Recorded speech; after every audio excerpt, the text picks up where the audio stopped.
그 제목은 찬송가 150장 가사입니다. 갈보리산 위에 십자가 섰으니 주가 날 위해 고난을 당하신 표라.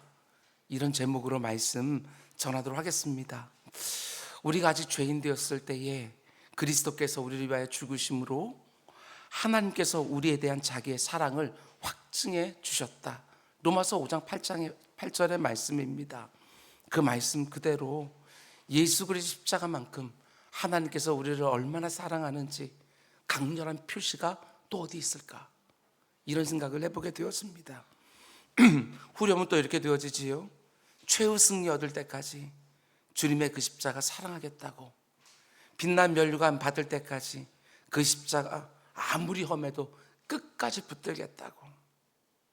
이 찬양의 가사가 오늘 우리의 고백이 다 될 수 있기를 주님의 이름으로 축원을 드립니다.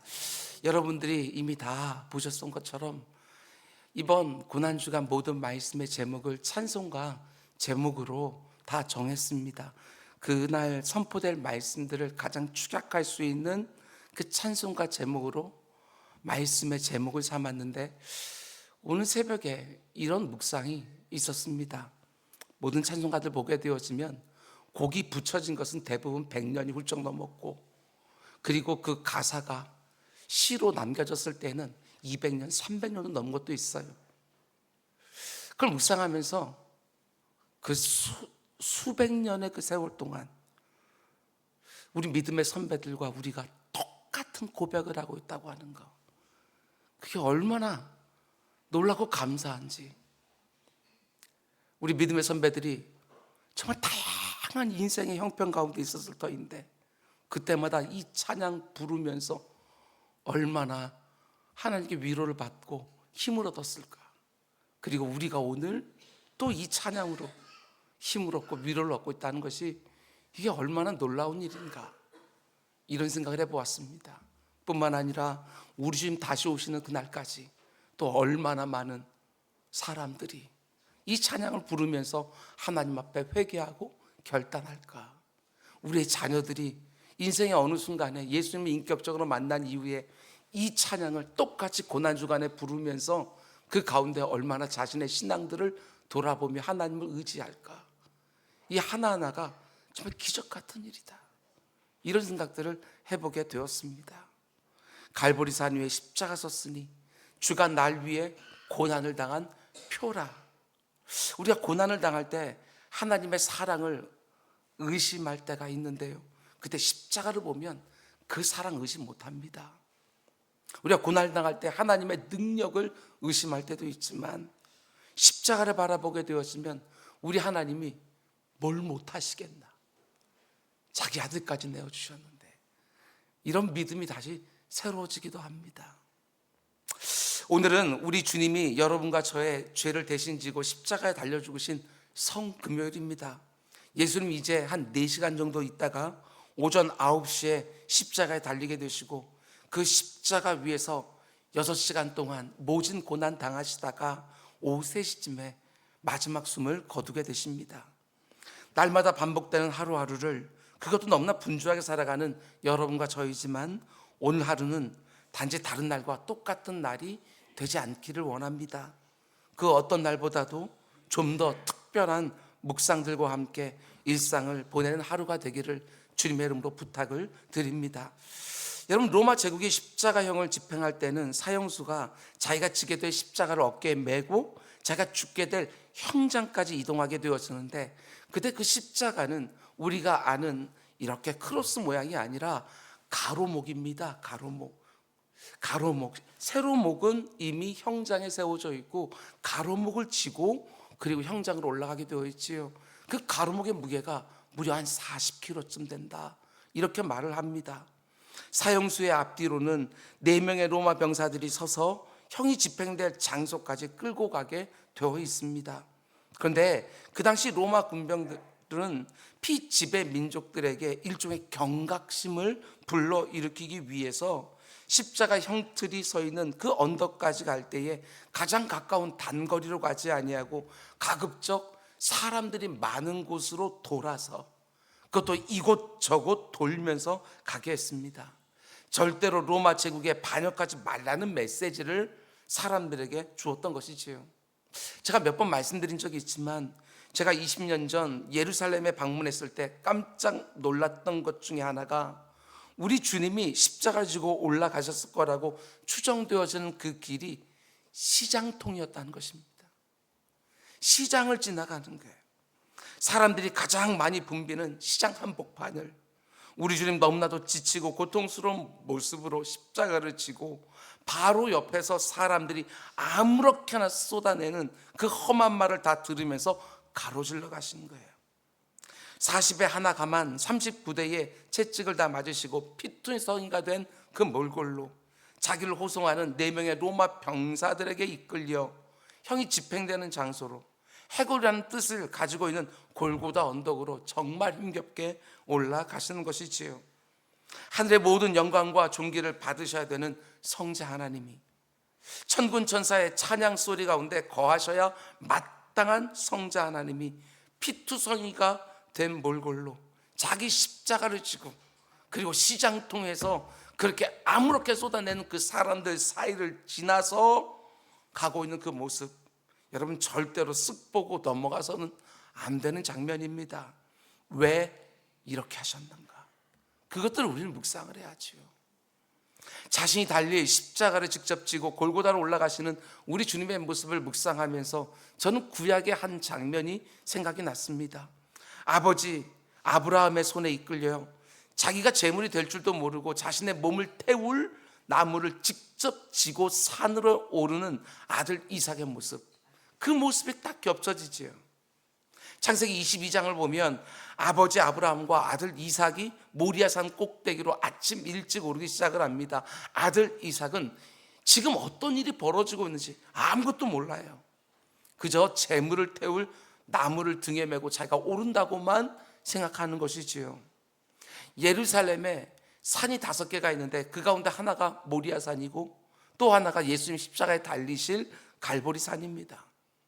모리아산에서는 하나님이 황급히 이삭이 죽는 것을 막아주셨지만 본문에 등장하는 갈보리산에서는 하나님이 자신이 사랑하는 독생자 예수가 십자가에 달려 죽는 것을 막아주지 않습니다. 모리아산 꼭대기에서 아브라함의 독자 이삭을 살려주신 하나님이셨지만 갈보리산 꼭대기에서는 자신이 사랑하는 독자임에도 불구하고 예수 그리스도를 살려주지 않으시지요. 하나님이 왜 이렇게 하셨습니까? 다른 이유 없습니다. 여러분과 저를 구원해 주시기 위하여, 영원한 생명을 허락해 주기 위하여, 하나님을 떠난 탕자들을 다시 받아주기 위하여, 죄인들을 자신의 친아들로 입양시켜 주기 위하여 자기 아들을 내어 주시는 것이지요. 모리아산에서는 이삭 대신에 제물이 될 숫양을 우리가 잘 아는 것처럼 숯불 가운데 미리 예비해 놓으신 하나님이셨지만 갈보리산에서는 그 어떤 예비된 것도 없습니다. 왜냐? 자기 아들이 바로 속죄 제물이고 화목 제물이기에 이 세상 죄를 지고 갈 그분의 어린 양이었기 때문에 다른 예비된 것은 없었습니다. 예수 그리스도께서 나를 위해 대신 죽으셨다, 이것만 묵상하고 끝내면 절대로 안 됩니다.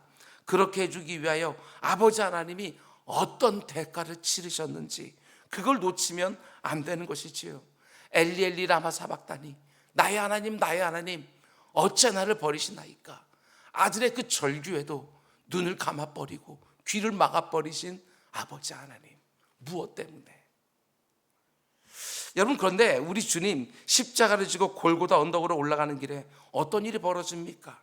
40에 하나 가만 39대의 가혹한 채찍질을 당하셨기 때문에 완전히 탈진해서 걷지도 못할 지경이 된 것이지요.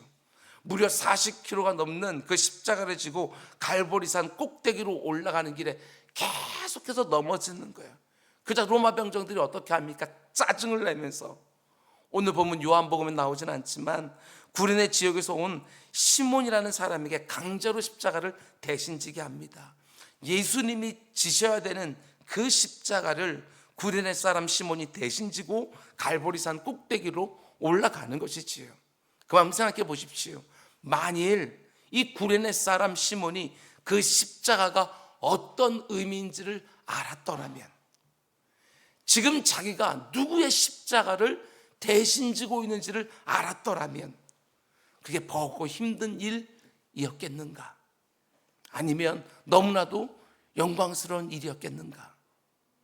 여러분과 저에게 주는 너무나 묵직한 메시지가 이 안에 담겨 있습니다. 사도 바울이 십자가의 복음을 전하면서, 그리고 그 복음을 영접한 성도들을 섬기면서 얼마나 많은 고난을 당했는지 우린 잘 알고 있습니다. 40에 하나 감한 매를 바울은 5번이나 맞았습니다. 3번 태장으로 맞았고, 한 번은 돌에 맞아 사람들이 죽은 줄 알고 성 밖에 내던지기까지 했습니다. 3번 파선을 당하고 수없이 옥에 갇히고 굶주리고 추위에 떨고 헐벗었어요. 그런데 그가 직접 뭐라고 고백을 합니까? 그리스도의 남은 고난에 참여하는 것이 너무나 영광스럽다고. 고난 당하는 것 자체가 영광이 되는 건 절대로 아닙니다. 그러나 누구를 위한 고난인지, 예수 그리스도를 위한 고난에 내가 조금이라도 함께 할 수 있다는 것 때문에 너무나도 영광스러운 거예요. 그 고난이 그리스도의 남은 고난이니까. 우리 주님의 고난에 동참한다? 아니, 주님을 위해서 내가 뭔가를 조금이나마 할 수 있다? 그게 아무리 버겁고 힘든 일이라고 해도 그게 나 같은 죄인에게 얼마나 큰 영광이겠나. 돌아보셔야 됩니다. 그저 조금만 힘들어지면, 조금만 억울한 일을 당하면 왜 나만 이런 수고를 해야 되냐고 불평만 했지, 우리 주님의 십자가, 여기서부터 저기까지 조금 내게 허락된 것을 놓고 그게 얼마나 엄청난 영광인지 그것 좀 생각해 보시라. 그리스도의 남은 고난, 그분의 고난을 내가 감당하는 거예요. 그분이 원하시는 일을 하다가 당하는 고난이에요. 그게 단지 불평거리, 원망거리, 시험거리, 실족거리 되겠나? 다시 한번 생각해 보라고요. 구레네 사람 시몬이 요기소비소유까지 주님의 십자가 대신 지고 올라갔는데, 그게 그 구레네 사람 시몬의 일평생 가운데 절대로 잊혀지지 않는 그런 경험이 되어지는 거예요. 구레네 시몬은 지금 유월절 절기를 지키려고 순례객으로 예루살렘에 방문한 사람입니다. 먼 곳에서부터 이동해야 했기 때문에 어쩌면 이번 방문을 위해서 오랫동안 돈을 모았을지도 모르겠습니다. 자기 일평생에 가장 의미 있는 유월절을 보내기 위하여 예루살렘에 그렇게 모진 고생을 다하면서 올라왔는데 사람들이 웅성웅성거리며 모여있는 거예요. 그래서 그 사람 틈바구니로 들어가 봤더니 자기 앞에 한 사형수가 아주 힘겹게 지나가고 있는 거예요. 근데 갑자기 로마 군인들이 자기를 손가락으로 지목하면서 부르지요. 그러면서 사형수가 지고 있던 그 피 묻은 나무, 그 나무 위에서 얼마나 많은 사형수들이 죽었을지도 모르는 불길해 보이고 불결해 보이는 나무, 그 나무를 대신 지고 형장까지 가라고 강제로 시켜요. 이게 얼마나 당황스럽고 억울한 일이겠어요. 여러분이 예루살렘의 성지순례를 가기 위해서 몇 년 동안 돈을 모아서 시간도 겨우겨우 내서 작심하고 예루살렘에 갔는데 이런 일을 당한다? 그게 얼마나 억울한 일이겠어요. 구레네 시몬에게는 분명히 달갑지 않은 일이었지만 로마 군인들의 명령을 거절하면 어떤 해코지를 당할지 모르기 때문에 그래도 억지로라도 십자가를 지고 예수님 대신 갈보리 언덕을 오르기 시작하는 것이지요. 근데 나중에 이 구레네 시몬이 어떻게 되어지지요? 우리가 익히 들어서 알고 있는 것처럼 구레네 시몬의 아들인 루포가 초대교회의 지도자가 됩니다. 구레네 시몬의 아내를 가리켜서 사도 바울은 대사도가 나에게는 어머니와 같은 분이시다 라고 말을 해요. 틀림없습니다. 구레네 시몬이 비록 억지로 달갑지 않은 십자가를 졌지만 예수 그리스도의 마지막 순간을 동행하면서 시몬이 특별한 뭔가를 경험한 거 아니겠어요? 자신의 남아있는 인생 전체를 완전히 뒤바꿀 만한 뭔가를 경험을 했고, 그 경험이 그를 그리스도인이 되게 한 것이고, 온 가족의 예수 그리스도를 자신의 구주로 영접해서 초대교회 성도들 가운데 널리 알려진 명문 그리스도인 가문이 된 거예요. 단지 구레네 사람 시몬만이 아닙니다. 예수 그리스도께서 십자가에 달리는 모습을 목격한 수많은 사람들이 똑같은 변화를 경험했어요. 아리마대 사람 요셉과 같은 사람, 그리고 요한복음 3장에 등장하는 니고데모 같은 사람. 그 전까지는 자신 예수 믿는 제자라는 것을 두려워서 드러내지를 못하다가 예수님이 십자가에서 죽으시는 그 모습을 목격하고 자신의 신앙을 공적으로 드러내는 자들이 된 것이지요. 예수님의 사형을 집행하는데 주관했던 로마의 백부장 역시도 예수님이 십자가에 죽으시는 모습을 지켜보면서 예수님을 가리켜 하나님의 아들이라고 고백하게 되어져요. 여러분, 기적이 일어난 게 아닙니다. 우리 주님 그렇게 힘겹게 십자가를 지고 산 위에 올라가셨고 십자가 위에서 내려오신 것이 아니라 그 십자가 그냥 죽으셨어요. 많은 사람들이 기적이 일어나야 예수 그리스도를 나의 구주로 영접할 것처럼 얘기를 하지만 이 사람들은 기적 하나 경험하지 않았어요. 그런데 그들은 그 십자가 앞에서 뭔가를 경험한 거예요. 그게 구체적으로 뭔지 우리는 말할 수는 없지만 그러나 뭔가를 본 거예요. 그 앞에서, 그 십자가 앞에서 그들의 마음이 무너진 것이고 그 가운데 속에 말할 수 없는 감격과 감동 가운데 속에 예수 그리스도를 나의 구주로 영접하게 된 것이지요. 저는 분명히 믿습니다. 예수 그리스도의 십자가를 제대로 인격적으로 목격한 사람들에게 주어지는 변화가 분명히 있다. 이것만큼은 틀림없어요. 사도 바울은 고린도전서 1장 18절에서 이렇게 고백합니다. 십자가의 도가 멸망하는 자들에게는 미련한 것이요 구원을 받는 우리에게는 하나님의 능력이라. 십자가 뭔지를 모르는 사람들은 그것을 미련한 것이라고 말하지만 그 십자가의 의미를 알게 된 성도들의 입술에서는 그게 바로 하나님의 능력이라고 고백하게 되어진다는 것이지요. 특별히 어떤 능력입니까? 이렇게 완악한 인생들을 바꿔내는 능력이요. 그게 십자가에 달려있는 거예요. 제가 여러분의 담임 목사로서 여러분에게 그리고 제 자신에게 날마다 새롭게 일어나기를 소원하는 것은 사도 바울이 말하고 있는 그 십자가의 능력, 그걸 여러분과 제가 우리 일상 가운데 경험하는 것이고 내 주변에 있는 사람들에게 그 능력 전하는 것이고,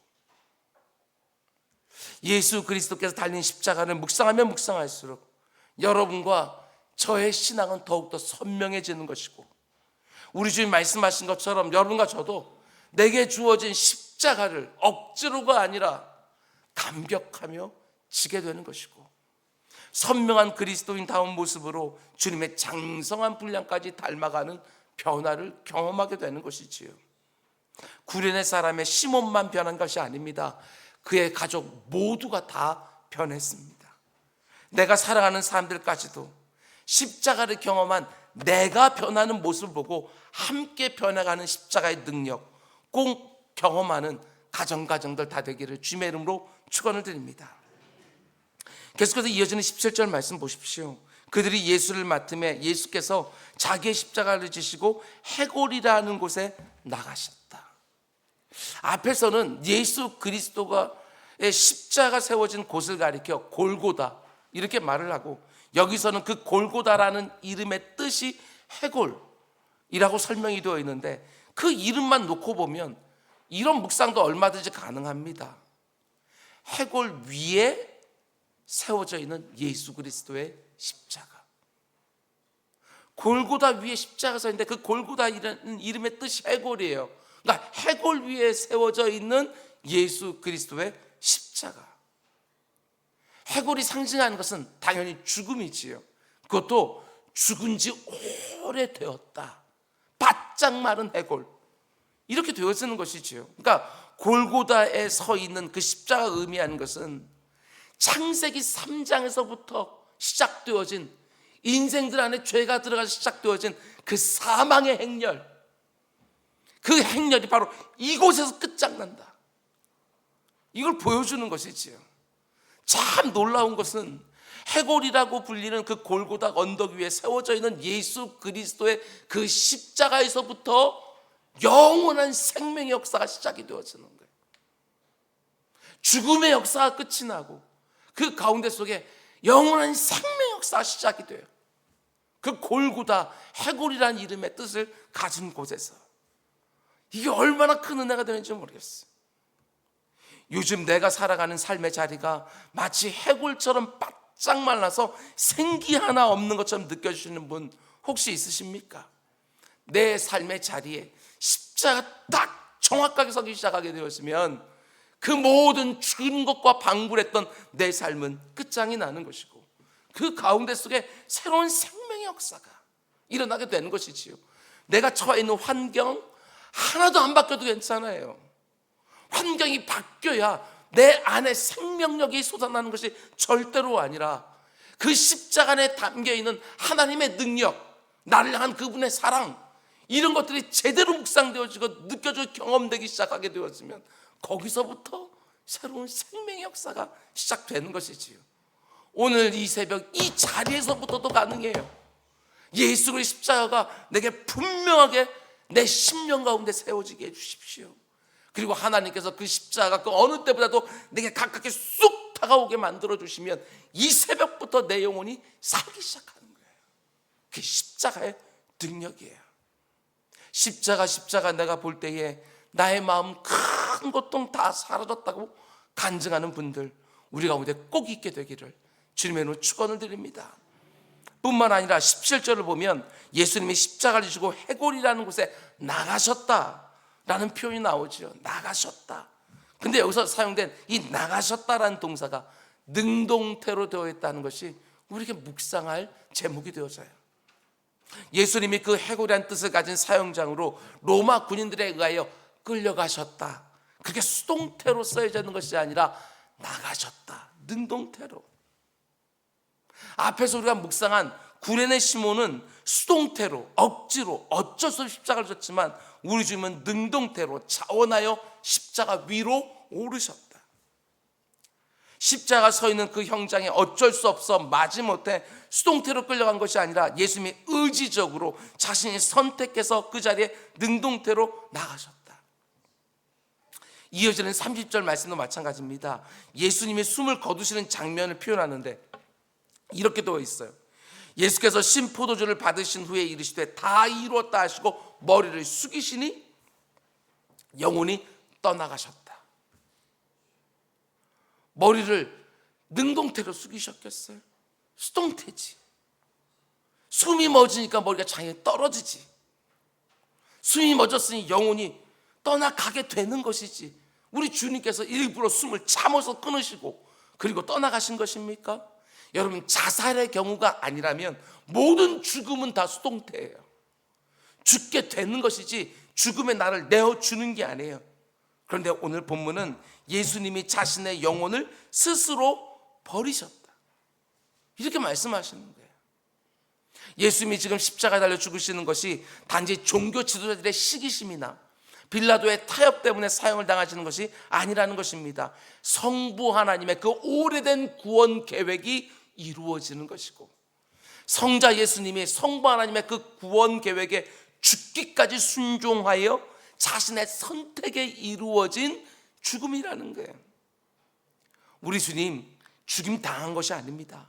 마치 해골처럼 영적으로 죽어서 생명력이라고 전혀 없는 우리 죄인들을 구원하기 위하여 스스로 자기의 몸을 십자가에 내어주시고 우리의 죄값을 속량해 주기 위하여 대속의 죽음을 스스로 선택하신 것이지요.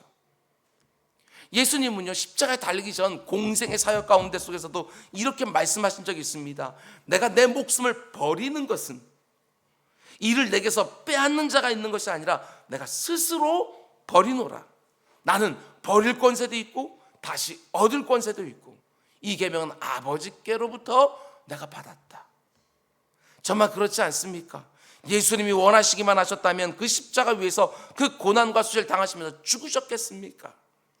예수님의 생명을 그 어떤 세력이 빼앗을 수 있겠어요?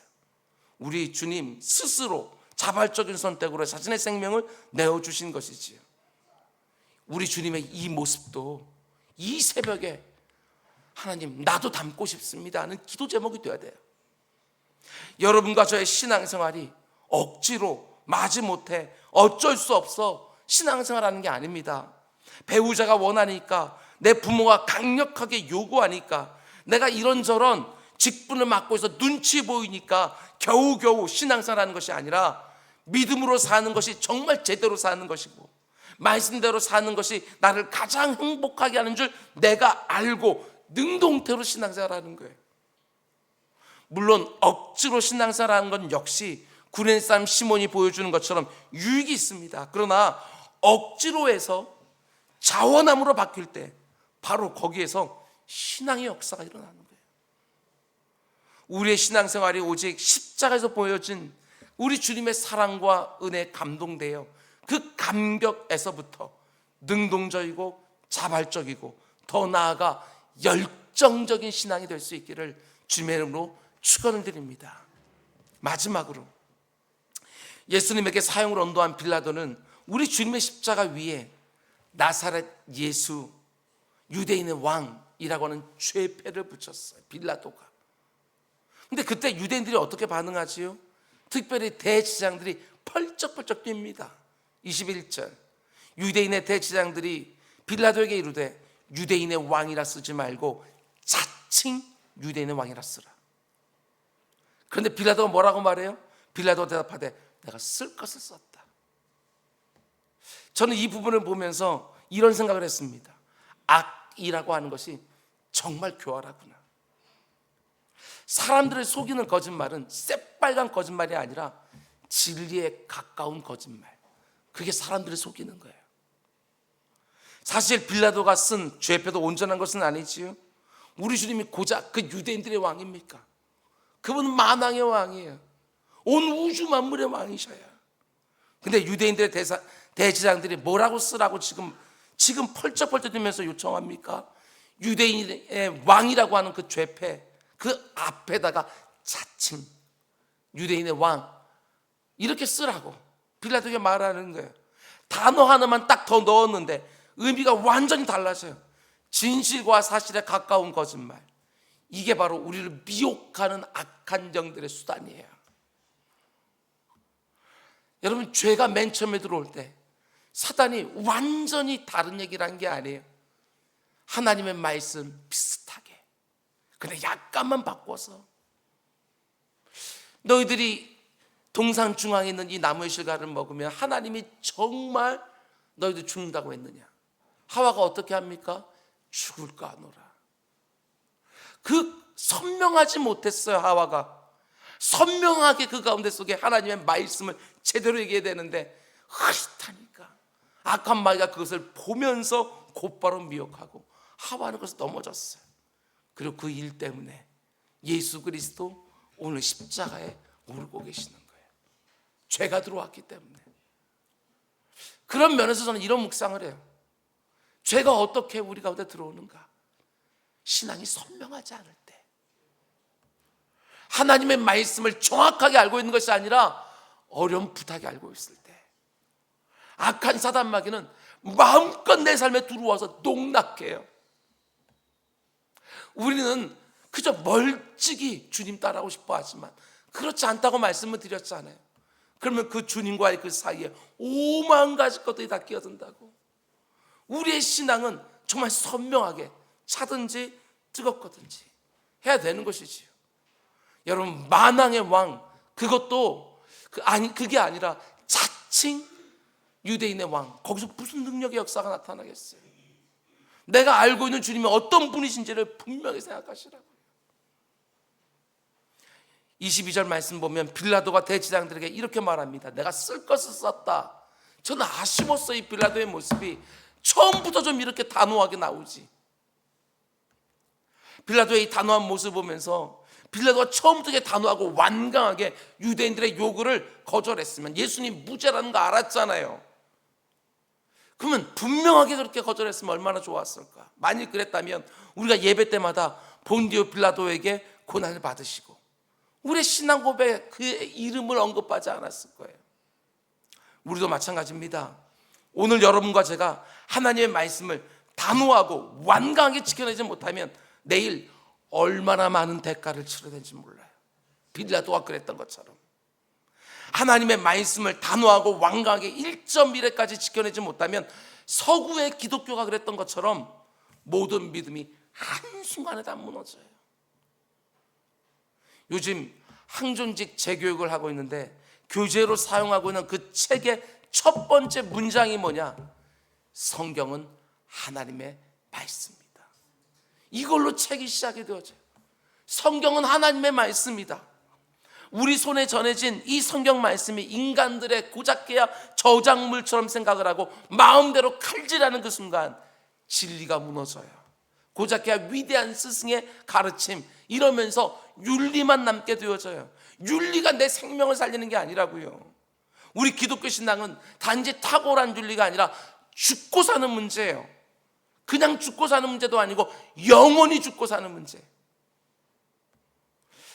빌라도의 모습 가운데 속에서 정말 안타깝게 생각하는 것은 오늘날 우리 성도들 가운데 속에서도 이렇게 단호하지 못할 때가 얼마나 많은지, 그러면서 온갖 대가를 다 치르고 있는 어리석은 모습을 보일 때가 얼마나 많은지, 하나님께서 내게 뭔가 하라, 하지 마라 이렇게 말해놓은 것들 우리 가볍게 보지 맙시다.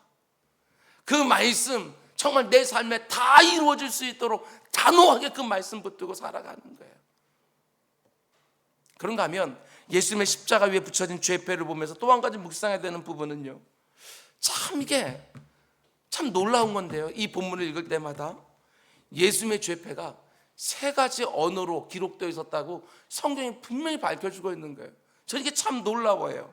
20절, 예수께서 못 박힌 곳이 성에서 가까운 곳으로 많은 유대인들이 이 패를 읽는데 히브리 말과 로마 말과 헬라 말로 기록되었다. 예수님이 십자가 위에 붙어있는 유대인의 왕이라고 하는 그 죄패가 히브리어, 라틴어, 헬라어 이렇게 세 가지 언어로 기록되어 있다는 거예요. 우리가 아는 것처럼 히브리어는 종교의 언어입니다. 종교의 언어. 그리고 라틴어는요, 모든 법과 제도의 언어예요. 그리고 이 헬라어는 문화의 언어지요. 십자가 위에 붙여진 예수님의 죄패 유대인 왕이라고 쓰여져 있는데 이 표현이 세계 언어로 종교와 법과 제도와 그리고 문화를 상징한 언어들로 쓰여 있었다는 것입니다. 물론 유월절을 맞이하여 흩어진 유대인들, 모든 디아스포라들이 다 알아볼 수 있게 하려는 의도였겠지만 그렇게만 보이지는 않아요. 이 안에도 하나님의 섭리가 담겨 있다. 모든 나라와 모든 민족과 모든 영역을 다 아우를 수 있는 세계 언어로 예수님의 왕되심을 보여주고 있다. 우리 주님께서 모든 나라와 모든 민족의 참된 왕이라는 사실을 이 죄패가 보여주고 있다. 모든 법과 모든 제도의 왕이 되시고 모든 문화의 왕이라는 사실과 그 모든 것들을 세 가지 언어로 쓰이는 죄패 하나를 통해서도 하나님께서 보여주고 계시는 거예요.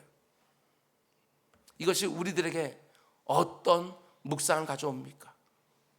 내 삶의 모든 영역에서 그분은 나의 왕이 되고 계시는가? 그걸 생각해 봐야죠. 내 심령 안에서만 예수 그리스도가 나의 왕이 되시는 것이 아니라 내 가정과 내 일터에서도 오직 그분만이 나의 왕이라는 고백 분명히 해야 되는 거예요. 내 입에서 나오는 모든 말들과 내 손으로 하는 행위 하나하나까지, 공부를 하고 여가를 즐기고 일을 하고 사람을 만나고 교회 안에서 봉사를 하고 오직 예수 그리스도를 나의 왕으로 모든 영역에서 모시고 살아가고 있는지, 그분의 다스림과 통치를 모든 영역 받고 있는지 순간순간 우리는 점검해 봐야 돼요. 입으로는 예수 그리스도를 나의 왕이라고 고백하면서도 일상을 살아갈 땐 다 내 마음대로 하고 있는 것은 아닌지, 요즘 내가 살아가고 있는 자리자리를 돌아보면서 예수님이 왕의 보좌에 딱 앉으셔서 다스리는 것이 아니라 여전히 내가 왕 노릇하고 있는 부분은 없는지 그걸 살펴보고 오늘 그 예수 그리스도 십자가 달리신 그 주님을 그 삶의 영역까지도 모시어 드려서 나의 왕이 되게 하시는 그런 여러분 모두가 될 수 있길 주님의 이름으로 축원을 드립니다. 예수님은 오늘 9시에 십자가 달리셔서 오후 3시에 그 마지막 숨을 거두셨습니다. 하나님이 이 세상을 이처럼 사랑하사, 여러분과 저를 이처럼 사랑하사 자기 독생자까지 내어주신 것이지요. 나를 향한 하나님의 사랑과 나를 위해 자신의 생명을 기꺼이 내어주신 우리 주님의 은혜를 그 어떤 날보다 좀 더 풍성하게 묵상하며 가장 양심적인 나의 반응은 어떤 것인지 다시 한번 생각해 보시고, 언제나 자원함으로, 언제나 기쁨으로, 언제나 자발적으로 하나님 앞에 설 수는 없을 것입니다. 그러나 때로는 억지로라도 하나님이 원하시는 일이라고 판명만 딱 되면 감당할 수 있기를 바랍니다.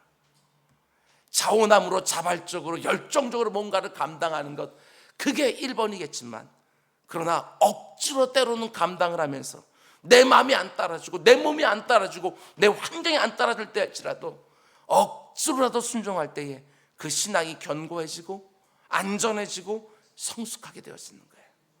하나님은 그조차도 귀히 볼 것이고 그 억지로의 순종을 반드시 자원함의 순종으로 바꿔주실 거예요. 자기 생명까지 십자가에 내어주신 만왕의 왕 예수님을, 그 만왕의 왕 예수님은 모든 영역에서 자기 백성들을 보호해 주십니다. 그분이 모든 영역의 왕이시니까 나의 모든 영역에서 그분이 필요한 것들을 공급해 주시고 지켜주시고 보호해 주시고 인도해 주시는 거예요. 이 영역만큼은 내가 왕 노릇해야 되겠다. 여러분, 거기서 무슨 선한 게 나오겠어요? 주님, 아직까지도 내가 왕 노릇하고 싶어하는 영역들이 있습니다. 그 영역에서도 주님을 왕으로 모셔드립니다. 좌정하셔서 그 영역도 다스려 주십시오. 이 기도가 새벽에 오늘 나와야 되겠지요. 갈보리산 위에 서 있는 십자가는 만왕의 왕이 되시는 구주께서 나를 얼마나 사랑하는지를 보여주는 가장 강력한 표시입니다. 사람들의 눈으로 볼 때는 너무나 끔찍하고 처참한 십자가이지만 그 십자가에 담겨있는 나를 향한 주님의 사랑이 뭔지를 알기 때문에 그 십자가를 바라볼 때마다 우리는 주님을 더욱 사랑하게 되는 거예요. 해골이라고, 죽음이라고 불리는 골고다 위에 우뚝 서 있는 예수 그리스도의 십자가를 오늘 바라보면서 나에게 영원한 생명과 소망을 주신 예수 그리스도의 사랑과 은혜를 조금이라도 더 알고 싶다고, 너무나도 초라하고 너무나도 부족하지만 그래도 내 사랑도 조금이나마 좀 더 표현하며 살고 싶다고 내 마음의 소원을 아뢰드리는 성금요일의 새벽이 될 수 있기를 주님의 이름으로 축원드립니다. 우리 기도하겠습니다. 사랑해 주님, 감사합니다. 아버지 하나님, 수백 년 동안 주의 사랑하는 성도들이 이 본문을 가지고 고난주간을 지나왔으며 아버지 하나님 100년 200년 동안 아버지 하나님 이곳에 있는 아버지 하나님 찬송가를 아버지 하나님 부르면서 주님의 뒤를 따랐습니다. 내 주 아버지 하나님, 오늘 우리가 이 말씀을 다시 묵상하고 있고 그 찬송을 다시 부르고 있습니다.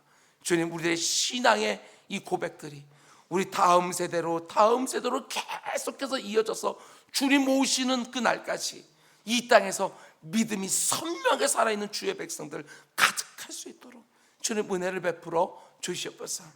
아버지 하나님, 새벽에 주님의 아버지 하나님 십자가를 따라 오늘까지 온 주의 백성들 주님께서 하나하나 다 보실 줄 믿사오니 아버지 하나님, 그 사랑하는 백성들의 심령 가운데 반드시 있어야 되는 회개, 반드시 있어야 되는 결단, 반드시 있어야 되는 간구, 이 새벽에 드려지게 하여 주시옵소서. 이 모든 말씀 예수님의 이름으로 기도드렸습니다. 아멘. 너 이렇게 기도하라.